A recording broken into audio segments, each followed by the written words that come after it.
I want to welcome Agile XRM to the podcast. I've known the people at Agile XRM for the past 12 years. I've seen how their business process management tool can add massive value to complex organizational processes in sectors such as finance and government. If you have complex processes or a need for dialogues on the Power Platform or Dynamics 365, take a look at how this BPM tool can add value. You can find them at agilexrm.com or check out the show notes for more details.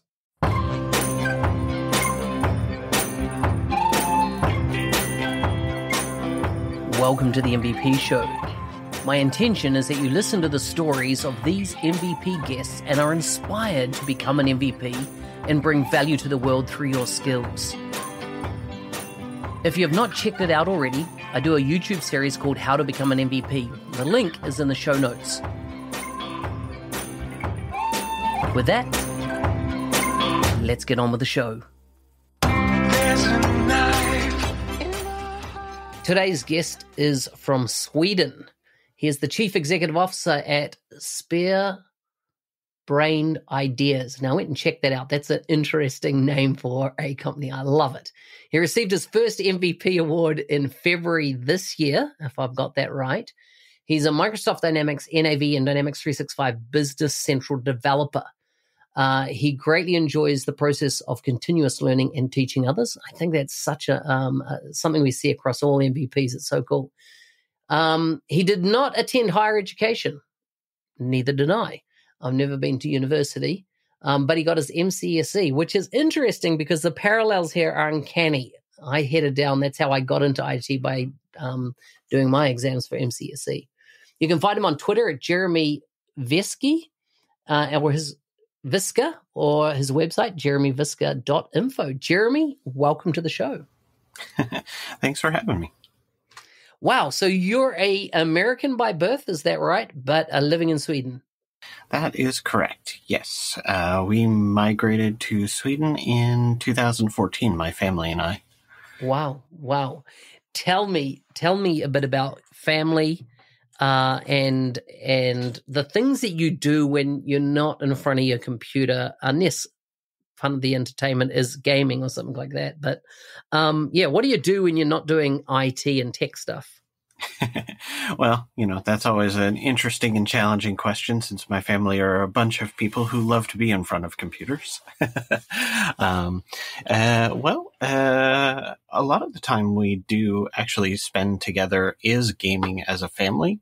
We play a lot of tabletop games. We play software games and that sort of thing. So, and we actually do spend a lot of time as a family with computers. But one of the peculiarities to our little world is that we're all Spectrum folks in the house. And that's been an interesting journey of discovery for ourselves.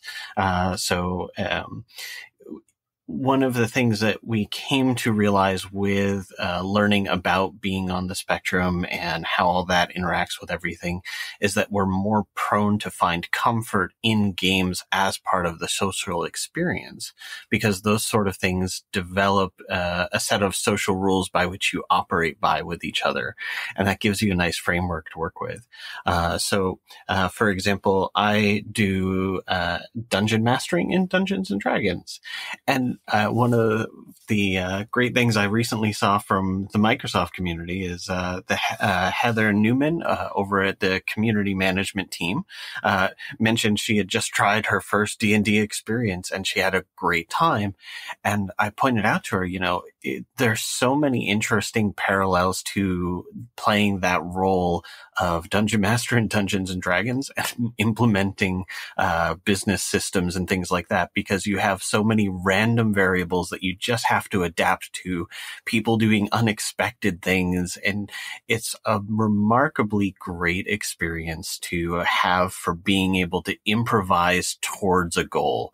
And I think that's really relevant for a lot of business processes and trying to implement new systems where people maybe have never done anything different before. And you need to be able to guide them through that process, even if they don't always quite do what you expect them to. Yeah, that is interesting. Now you've got my feelers going off all different ways here with what you've said. So first of all, tell us about when you say on the spectrum. I'm not 100%. I understand what you mean there. So can you explain that to me? Oh, sure thing. When we moved to Sweden, our son at the time was about 6 years old, and he's very much in that quintessential quiet, very polite, gets along well with adults sort of kid, and very, very constrained diet, super picky eater. And when we got here, the medical system is part of schools, so the nurse at the school kind of noticed his eating habits and went, this is something that needs to be explored. This is an early indicator of a child who's on the autism spectrum, very much in what used to be called the high functioning style of things, perfectly no learning impairments. But when we went through the process of the medical system here, they were able to diagnose that he is autistic, that he has ADHD and all that sort of thing. And every bit of advice that they gave us for trying to manage living with an autistic child and working with all of those different components, we already did all of those things because my wife and I needed those for life adaptations. And we ended up turning the tables and giving them more advice to give to the next family. Wow. So that's what I was like. Yeah, how did that play into you realize it? But you knew yourself around your own life and had already applied these things with the child. That's amazing. That's amazing. It's interesting. I find the subject so interesting at the moment because I have been doing training on it myself with my employer, and we have a facility set up specifically for people, which they put it under the category of neurodiversity. And what I didn't realize, so many things like can either create an environment that you can work effectively, or if you are put in an environment that has things that might work for me is not necessarily going to work for somebody that's neurodiverse. And I couldn't believe it's things like strong perfumes, loud noises, interruptions, lights flickering can have an effect, and even being an open planned office for some people, that's just frightening for them as opposed to being in a space that they can have control over.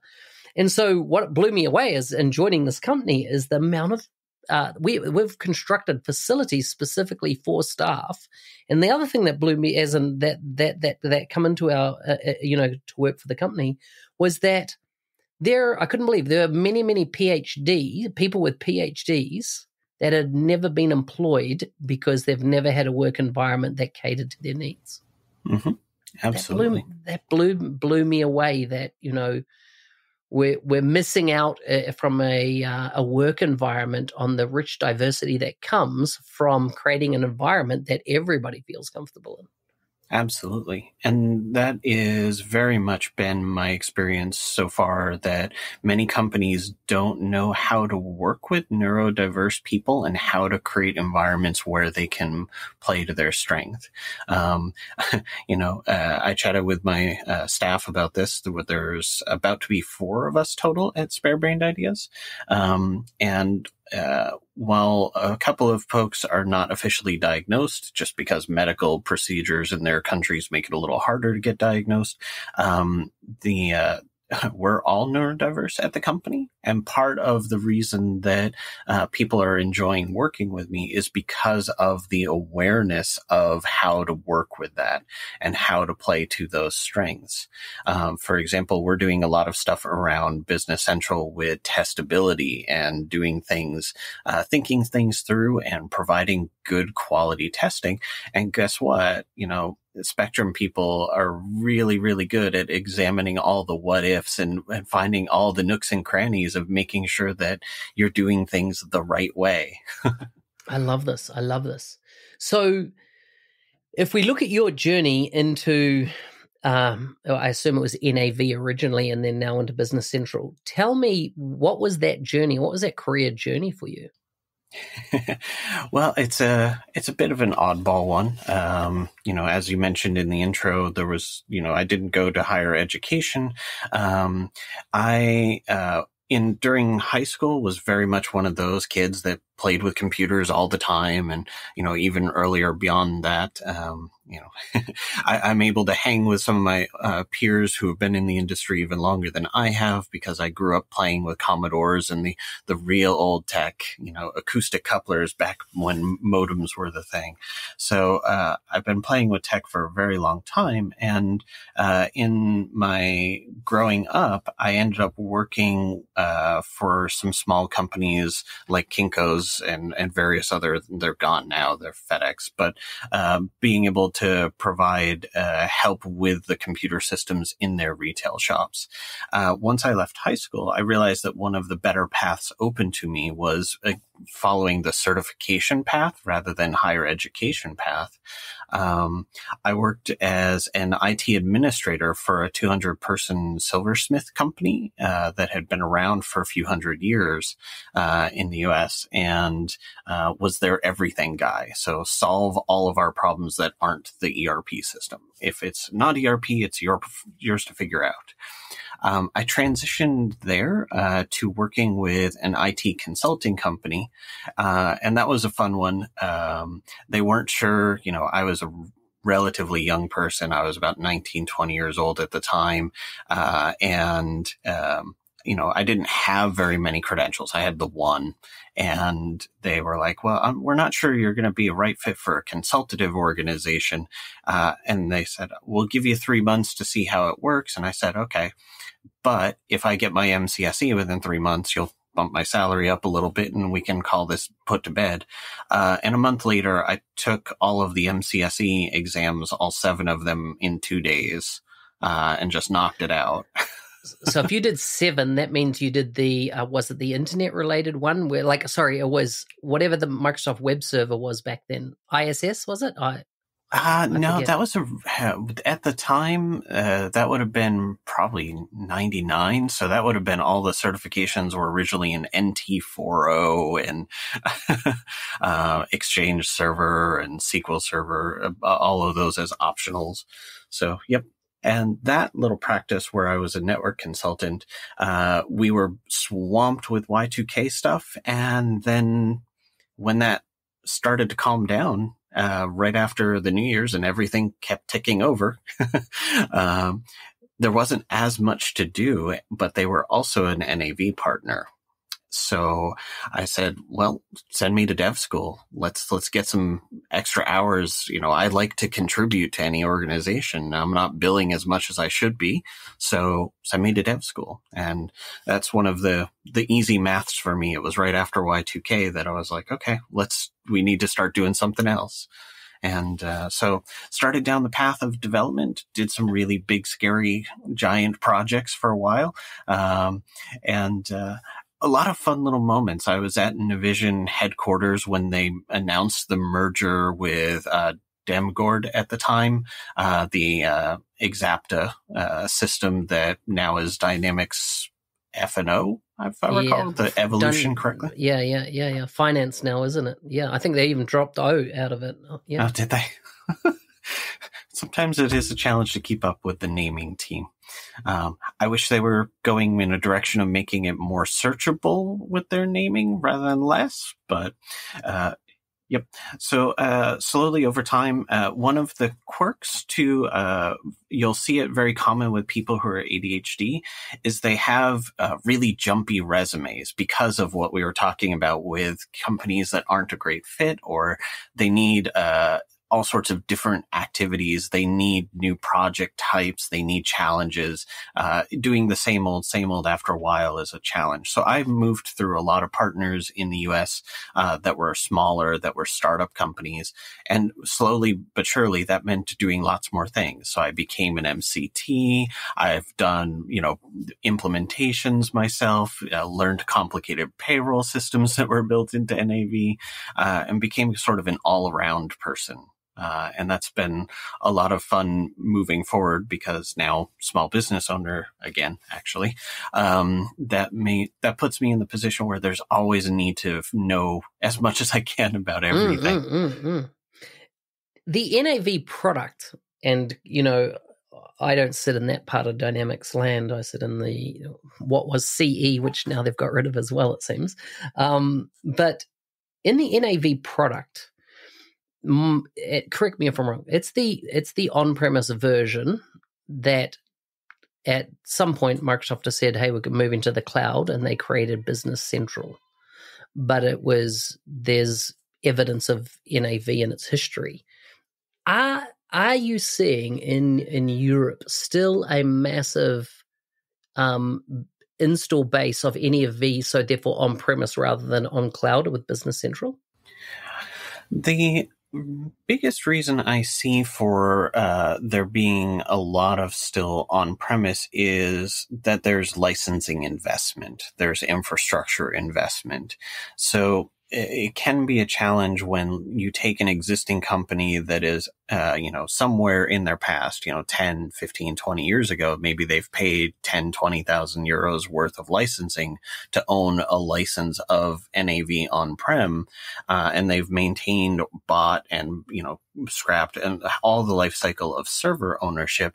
It becomes an interesting challenge for them to look at migrating to the cloud because effectively they're throwing away that license investment. There's not exactly a transition where you can say, well, we spent 20,000 on this, because you do get a lot of extra wonderful things for being in the cloud. There's a good reason for it being an extra charge.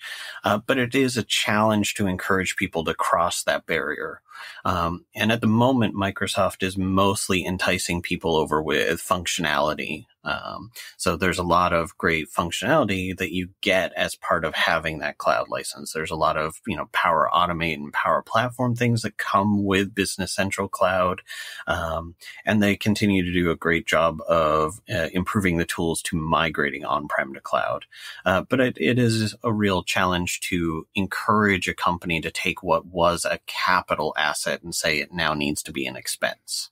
Yeah. Totally. It's just a totally different mindset.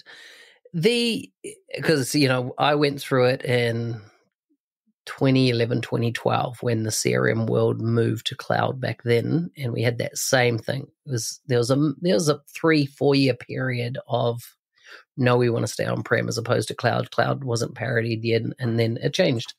And of course, now I haven't been on a project for 5 years that has had anything but cloud, which is just crazy. How did you become an MVP? What was that path for you?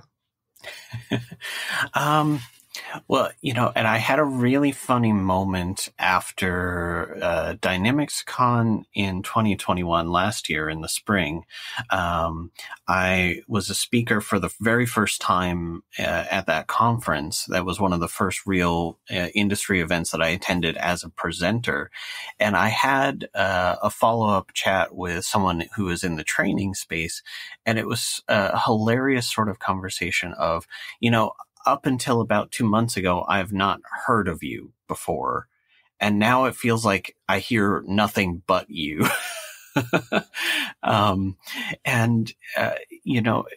Becoming I will phrase it this way, becoming worthy of an MVP was something that I've always wanted for 10, 15 years.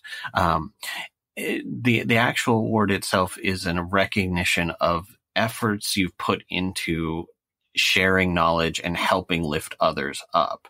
So regardless of whether I earned the MVP or not, I wanted to be worthy of that title. And I actually got nominated. I got asked many times last year, throughout the year, if I should be nominated. And I said, not yet. I don't feel like I'm worthy of it. I held out for actually quite a long time, and it wasn't until December of last year that I said, okay, I accept the nomination, because now I feel like there's a body of work that makes it worthwhile. I love it. I love your thinking and the clarity on that. Yeah. And so it was a variety of different things. I did a lot of speaking on my own platforms via Twitch. I had been doing some development live streams for a long while. At the moment, those are paused just because we're very busy.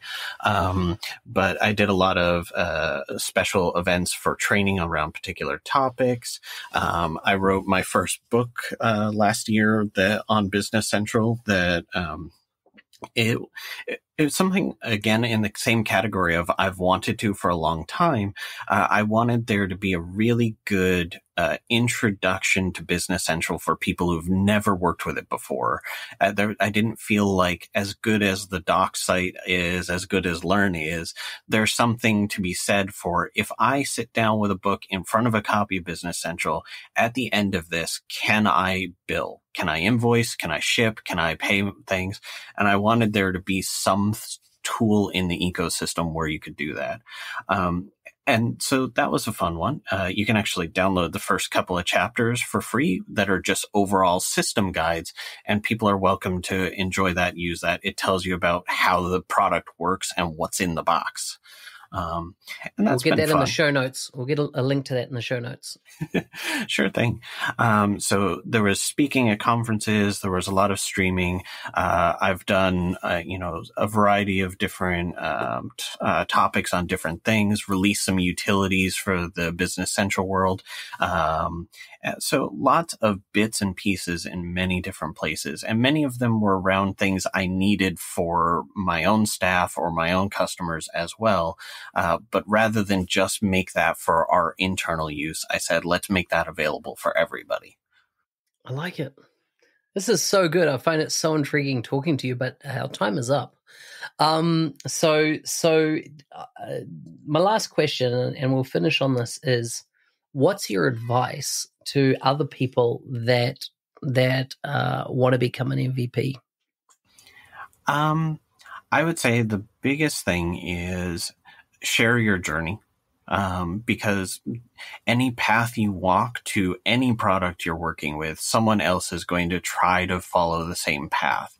And if you're the kind of person who is laying down guide markers, some different bits and pieces of instruction for those people along the way, you'll find out that in short order, there's a whole bunch of people who are following the trail markers you're laying.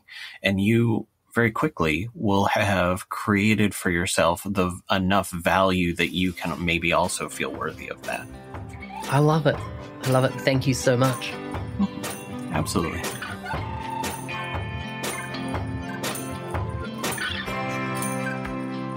Hey, thanks for listening. I'm your host, Business Application MVP Mark Smith, otherwise known as the NZ365 Guy. If you like the show and want to be a supporter, check out buymeacoffee.com/NZ365 Guy. Thanks again, and see you next time.